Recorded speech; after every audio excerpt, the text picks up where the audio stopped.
반갑습니다. 준데일리입니다. 오늘은 니 파트에 있는 머슬에 대해서 설명하도록 하겠습니다. 제일 먼저 나온 것은 익스텐서입니다.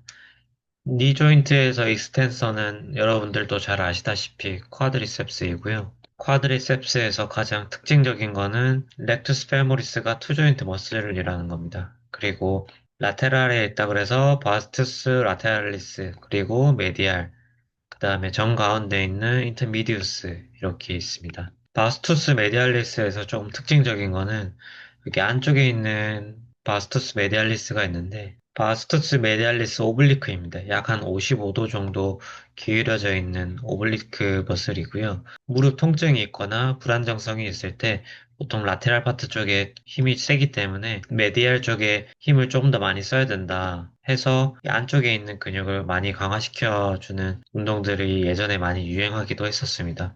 물론 여전히 지금까지도 VMO에 대한 중요성은 저도 좀 높다고 생각하는데요. 요즘에는 그 중요도 자체가 크진 않는 것 같습니다.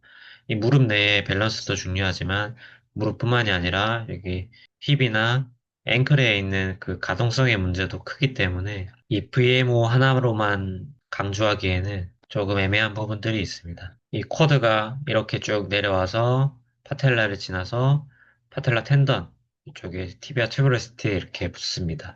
쿼드리셉스의 역할은 저희가 흔히 알고 있다시피 무릎을 펴는 동작이고요. 여기 렉터스 페모리스가 있기 때문에 렉터스 페모리스는 힙을 플렉션하기도 합니다.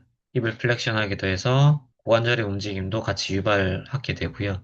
그 다음에 아까 설명드렸던 VMO, 이 파텔라 자체가 라테랄 쪽이 윤기가 좀 더 깊게 솟아와 있기 때문에 다리를 펼 때 파텔라가 약간 바깥쪽으로 이동하게 됩니다. 이 라테랄 쪽의 근육 긴장도가 너무 높으면 불균형이 생기게 되는데요. 이때 VMO가 적절하게 힘을 좀 써줘야 이 불균형이 좀 생기지 않게 됩니다. 그래서 보통 저희가 니 조인트 엑서사이즈라고 하면은 큐를 많이 강조를 하잖아요. 재활 초기에 많이 하고 있는 큐 세팅 엑서사이즈, 바로 아이소메트릭 컨트랙션이죠. 무릎을 움직이지 않고 허벅지 근육을 강화시킬 수 있기 때문에 가장 효율이 좋은 운동이라고 생각이 되어지고요. 무릎을 안정화시켜주기도 하고 무릎 관절을 쓰지 않고 쿼드를 쓰기 때문에 무릎을 보호하면서 쿼드를 강화시킬 수 있습니다. 쿼드의 대표적인 운동 중에 하나가 바로 스쿼트죠. 이때 쿼드가 컨센트릭 액티베이션이랑 그다음 여기서는 제가 이센트릭 컨트랙션이라고 적었는데 엉덩이가 이렇게 아래로 내려가면서 쿼드가 이센트릭 컨트랙션이 일어나게 됩니다. 쿼드의 또 다른 역할은 무릎의 충격 흡수인데요. 저희가 걸을 때 발을 먼저 이렇게 내디딜 때 여기서 충격이 무릎으로 전해지게 되는데 이 쿼드에서 적절하게 힘이 들어가야지 무릎에 부하가 직접적으로 가진 않습니다. 힐 스트라이크를 하고 지면에 다리가 닿았을 때 무릎에 충격을 흡수해주는 1차적인 역할을 한다. 그리고 1차적인 역할을 하면서 약간의 이센트릭 컨트랙션이 일어나면서 무릎이 구부려지게 되는데 이때 무릎 충격 흡수를 좀 많이 해줍니다. 그래서 만약에 그냥 무릎을 댕강 펴가지고 힐 스트라이크를 해버리게 되면은 이 충격이 그대로 전해지게 되거든요. 근데 이 쿼드가 이센트릭 컨트랙션을 하게 되면은 무릎이 약간 구부러지기 때문에 그 충격을 약간 흡수할 수 있죠. 어떤 각도에서 무릎이 스트레스를 많이 받냐라고 봤을 때 오픈 키네틱 체인과 클로즈 키네틱 체인을 구분 지어놨습니다. OKC 상황에서는 무릎을 90도 구부렸다가 쭉 펼 때, 펴는 각도에서 피면 펼수록 외적인 토크가 심해집니다. 왜냐면 이때는 중력이 그대로 쭉 내려오기 때문에 코드에서 받는 하중이 거의 없습니다. 근데 무릎을 피면 펼수록 여기 외적인 모멘트 팔이 걸립니다. 그래서 중력이 이렇게 계속 아래로 잡아당긴다라고 했을 때 무릎이 이렇게 펴지면 그만큼 무게가 느껴지겠죠? 그때 여기에 외적인 모멘트 팔이 이 정도로 생기게 되고요. 무릎을 완전히 폈을 때 이 정도의 모멘트 팔이 생깁니다. 이런 외적인 모멘트 팔이 생기기 때문에 쿼드에는 많은 힘이 요구하게 됩니다. 오픈 키네틱 체인에서는 45도에서 0도 사이가 많은 스트레스를 받게 되고요, 무릎에서. 클로스 키네틱 체인은 지금 여기가 0도죠. 여기가 90도가 조금 안 되겠네요. 한 70도 정도 되어 보이는데, 무릎을 구부리면 구부릴수록 오히려 부하가 많이 가해집니다. 여기서는 한 45도에서 90도 사이가 부하가 많이 온다고 얘기합니다. 우리가 어떤 자세에서 운동을 하느냐에 따라서 쿼드가 힘이 많이 쓰여지고 덜 쓰여지고가 결정이 되게 됩니다. 그래서 어떻게 하면은 좀 더 허벅지에 힘을 좀 더 많이 줄 수 있을까라고 했을 때 무릎을 완전히 펴게 되면은 최대 무릎 펴 토크가 거의 없기 때문에 많은 힘을 요구하게 됩니다. 많은 힘을 요구하게 되면서 코드에 힘이 많이 들어가게 되는데요. 이때 최대 지뢰 작용이라는 거는 어떻게 하면 무릎이 좀 더 효율적으로 외부의 저항을 잘 이겨내느냐라고 봤을 때 60도에서 20도라고 합니다. 저희가 병따개를 딴다라고 가정했을 때 저희가 병따개를 이렇게 따잖아요. 근데 거의 끝에서 이렇게 누르는 거랑 그다음에 여기 중간쯤에서 누르는 거랑 힘이 들어가는 정도가 달라집니다. 끝에서 누르면은 이 외적인 모멘트 팔이 길어지기 때문에 그 적은 힘으로도 이 병따개를 딸 수가 있게 되죠. 관절에서도 마찬가지로 약 한 60도에서 20도 사이, 60도에서 20도 사이가 최대 지뢰 작용으로 적은 힘으로도 무릎에 힘을 좀 쓸 수 있다. 거의 0도에서는 부하가 제일 많이 걸리고요. 책에서는 여기 빨간색 선은 적어도 최대 토크의 90%가 되고 있는 토크를 나타내고 있다라고 나와 있습니다. 이 정도 각도에서는 한 90도 정도 토크가 나온다고 얘기를 하고 있고요. 그 최대라고 했으니까 100%는 아니더라도 그에 근접한 정도의 수준이 될 것 같습니다. 만약에 힘을 못 쓰는 사람이 쿼드 운동을 해야 된다라고 하면은 거의 엔드레인지에서 저항을 가하는 것보다 한 중간 각도, 60도에서 한 20도 사이가 그 클라이언트가 힘을 주기가 가장 좋은 각도다. 힘을 좀 길러서 이제 이 힘이 좀 익숙해지면 0도로 점점점 늘려나가는 형태로 하시면 어떨까 싶습니다. ACL 재활을 하게 되는데 ACL 자체는 티비아가 앞쪽으로 병진하는 것을 잡아주는 역할을 하잖아요. 이 쿼드의 힘이 너무 세게 되면은 이게 앞쪽으로 병진하기 때문에 햄스트링이 ACL의 대안근이 되게 됩니다. 병원에서는 이런 익스텐서 머신으로 쿼드를 제어를 하진 않는데 이렇게 0도 각도에서 초반에는 많은 무게를 치진 않겠지만 초중반으로 넘어갈 때는 저희가 쿼드에 힘을 좀 쓰게 되잖아요. 근데 이때 이 초반에는 여기에 걸쳐놓고 이 0도 각도에서 힘을 많이 쓰게 되면은 부하는 여기서 이렇게 걸리니까 ACL이 여기서 못 잡아주면은 티비아가 이렇게 앞쪽으로 밀려 나올 수 있습니다. 앞쪽에 밀려 나올 수 있기 때문에 이 0도 각도에서 할 수 있는 거는 제 생각에는 큐 세팅이 가장 이상적인 것 같고요. 니 익스텐션 머신에서는 90도보다는 조금 더 아래에 있는 각도에서만 좀 움직여주는 게 초반에서는 좀 좋을 것 같고 큐의 근력이 어느 정도 생기고 햄스트링도 근력이 어느 정도 생기고 그리고 가동 범위도 좀 많이 확보가 된 상태면은 무게를 좀 치면서 제어를 하면 어떨까 싶습니다. 이런 머신들 같은 경우에는 자세를 완전히 고정시켜 놓고 움직이는 거기 때문에 어떻게 보면 좀 기능적이진 않습니다. 기능적이진 않기 때문에 이 코드의 볼륨을 위해서라면 적극 추천하긴 하지만 이제 볼륨이 어느 정도 찼다라고 판단이 된다라고 하면은 ACL 재활에서는 이것보다는 뭐 스쿼시나 아니면 뭐 점퍼 스쿼트나 좀 기능적인 운동들로 좀 넘어가시면 좀 더 좋지 않을까 싶습니다. 니 조인트에서 많이 나오는 것 중에 하나가 바로 Q 앵글인데요. 파텔라 기준으로 수직으로 끈 선과 파텔라와 ASIS를 끈 선의 이 각도를 Q 앵글이라고 합니다. 보통 13도에서 15도가 평균이고요. 여성분들은 이 골반 넓이가 좀 더 넓기 때문에 그 각이 조금 더 크다고 합니다. 보통은 이 Q 앵글 자체가 발구스와 바루스를 나타내는 그런 척도라고 알려지긴 했는데 책에서는 이 발구스 바루스에 대한 내용보다도 이 파텔라의 근육의 힘선과 관련된 얘기를 많이 하고 있습니다. 그래서 파텔라가 좀 과도하게 가쪽으로 이동하게 되면 Q 앵글이 좀 높아지게 되겠죠. 그래서 그거는 발구스 스트레스가 많이 일어나게 되거나 Q의 외측에서 힘을 많이 잡아당기게 되면은 파텔라 자체가 바깥쪽으로 많이 이동할 수 있습니다. 이 메디알 디렉션 포스가 있고 라테랄 디렉션 포스가 있는데 힘선 자체가 약간 외측으로 이동하게 됩니다. 큐의 힘선 자체가 약간 외측으로 이동하게 되는데 지난번에 저희 스크류홈 메커니즘 설명드렸다시피 맨 마지막 그 메커니즘에서 쿼드가 약간 라테랄로 당겨진다고 말씀드렸잖아요. 그래서 이 라테랄 메커니즘으로 인해서 파텔라가 약간 바깥으로 좀 이동하게 되는데 이때 이 일리오티비알 밴드나 아니면은 메디알 쪽 파트에 힘이 좀 더 약하게 되면은 바깥쪽으로 많이 넘어갈 수 있습니다. 좀 더 많이 넘어가게 되면은 여기서 불안정성이 좀 생길 수가 있어가지고 안쪽에 있는 내측 지지띠들이 좀 손상을 입게 되고요.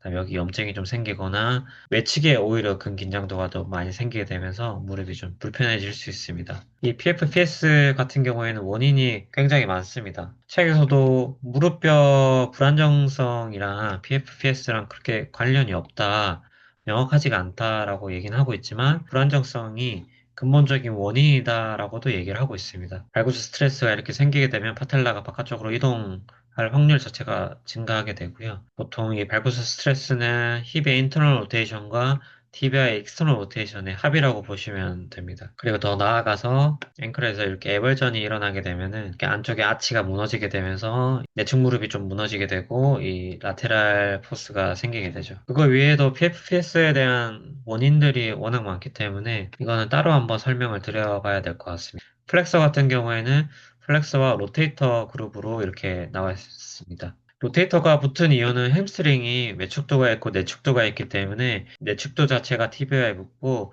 외축도 자체가 피뷸라에 붙어서 니 조인트의 인터널 로테이션과 그다음에 익스터널 로테이션을 만들어내기 때문입니다. 지난 시간에 설명드렸던 것처럼 햄스트링에 있는 세미 멤브레노스는 MCL과 메디알 메니스커스에 붙어 있습니다. 메디알 메니스커스에 붙어 있으면서 예, 인터널 로테이션을 만들게 되고요. 그다음에 바이셉스 페모리스는 LCL, 라테랄 콜라테랄 리가먼트랑 좀 붙어 있습니다. 이 조인트에 익스터널 로테이션을 만들게 되고요. 그거 이외에 플렉서 시키면서 로테이터 시키는 근육이 살트리우스와 그라실리스, 그 다음에 파플루티우스입니다. 살트리우스랑 그라실리스는 제가 뒤에서 다시 설명드리고요. 파플루티우스는 제가 무릎의 열쇠라고 말씀드렸잖아요. 티비아의 안쪽에서 피머 바깥쪽으로 이렇게 붙어 있습니다. 무릎을 완전히 펴고 약간의 익스터널 로테이션이 되는 스크류홈 메커니즘이 만들어지고 나서 무릎이 구부러지려고 할 때 파플루티우스가 무릎의 인터널 로테이션을 만들게 됩니다. 무릎에 약간의 인터널 로테이션을 만들면서 무릎을 구부리게 되는 이 열쇠 역할을 하게 되는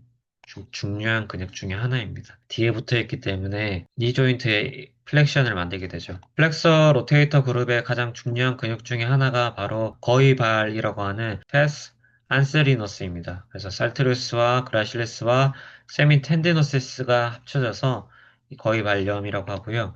지금 이렇게 이런 식으로 근육이 나와져 있는데 실제로 보면은 거위발처럼 이렇게 갈퀴처럼 이렇게 되어 있습니다. 내측에 있는 안정성 역할을 담당하게 되고요. 무릎에서는 인터널 로테이션을 만들게 됩니다. 이게 약간 헷갈릴 수가 있는 게 살트리우스 같은 경우에는 힙의 익스터널 로테이션을 만들면서 힙을 플렉션 시키기 때문에 네 익스터널 로테이션이 만들어지는 게 아닌가라고 헷갈리실 수도 있는데 양반다리 자세를 하게 되는데 살트리우스 같은 경우에는 힙을 플렉션 시키고 그다음 익스터널 로테이션 시킵니다. 그리고 니 조인트에서는 무릎의 안쪽에 붙어 있기 때문에 니 조인트에 인터널 로테이션을 만들게 되는데요. 저희가 가부좌 자세를 하게 되면은 힙은 플렉션 되어 있고 그다음에 익스터널 로테이션 되어 있고 마지막으로 티비아는 익스터널 로테이션 되어 있습니다. 익스터널 로테이션 되어 있는데 이게 익스터널 로테이션 되어 있기 때문에 오히려 살트리우스가 이게 인터널 방향으로 계속 좀 잡아당겨주는 힘이 있습니다. 그래서 가부좌 자세를 많이 하게 되면은 이 살트리우스 자체가 긴장도가 좀 올라가서 무릎 내측이 좀 불편할 수 있습니다. 가부좌 자세를 많이 해가지고 그냥 무릎 외측이 아픈 게 아니라 왜 무릎 안쪽이 아프지라고 생각을 하게 됐을 때 이 살트리우스가 범인이 될 수 있습니다. 이 조인트의 메디알 다이나믹 스테빌리티인데 이거는 뒤에서 제가 다시 설명드리고요. 파플레이티어스는 아까 전에 제가 설명드렸다시피 니 조인트의 열쇠 역할을 하게 되고 라테랄 메니스커스와 붙어 있습니다. 플렉서 로테이터의 그 기능적인 역할은 아까 전에 설명드렸던 것 중에 하나가 바로 니 조인트의 메디알 다이나믹 스테빌리티 말고도 디셀레이션이라고 제가 적어놨는데 지금은 이게 걷는 걸로 제가 표현을 해놨어요. 근데 이게 저희가 뛸 때 이렇게 스윙 페이지 다리가 이렇게 떠 있는 상황에서 뒤에 있는 플렉서 머슬 그룹들이 무릎이 적절하게 천천히 펴질 수 있게 감속기 역할을 해줍니다.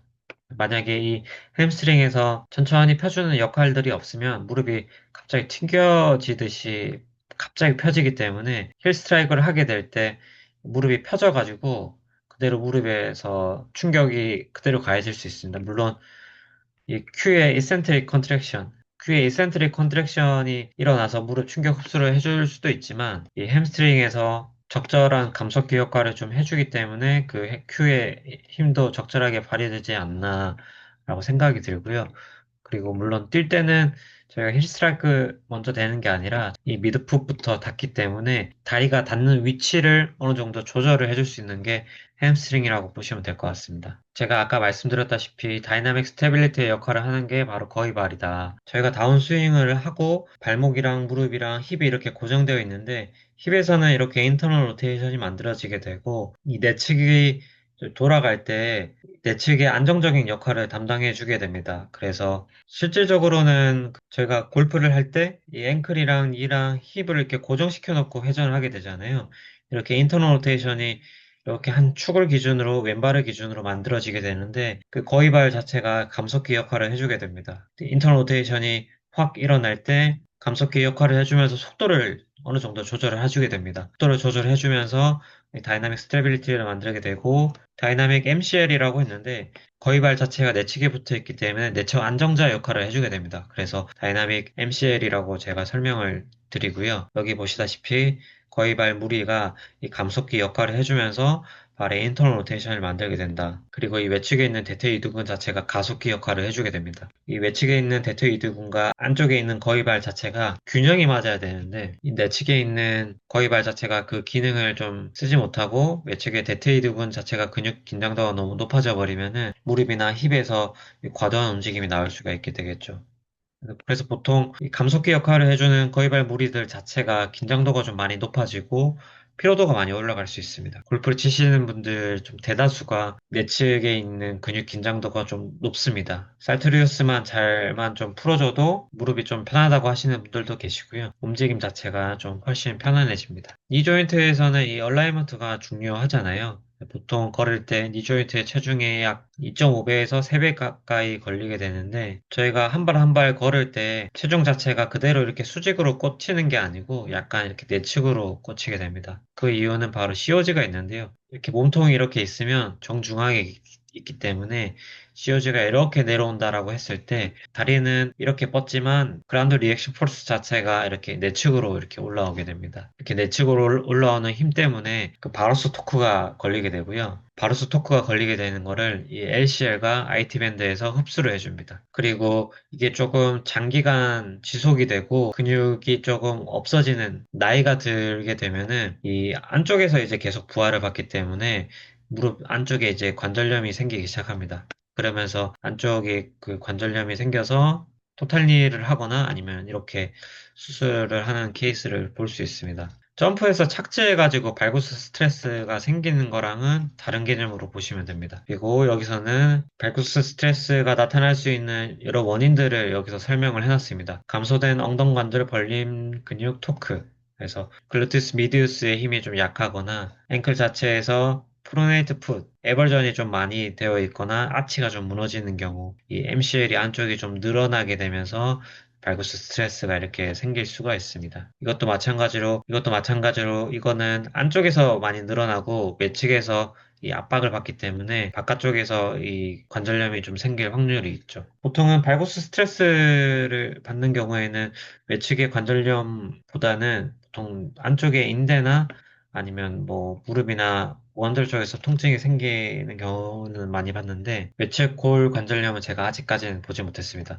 주로 이 내측의 골 관절염은 제가 많이 봤고요. 보통 발구스 스트레스가 생기게 되면은 무릎이 이렇게 뒤로 빠지는 백리 현상도 같이 일어나게 됩니다. 백리를 낭리라고도 얘기를 하고 있고요. 힙 플렉서 머슬들이 약화가 되어 있으면은 이 플렉서 시너지가 약해지니까 피머 자체가 익스텐스 시너지가 높아집니다. 쿼드의 힘도 약해지게 되겠죠. 쿼드의 힘도 약해지게 되면서 무릎이 점점 뒤로 이동해서 이 뒤쪽에 있는 관절량들이 쭉 늘어나게 됩니다. 점점.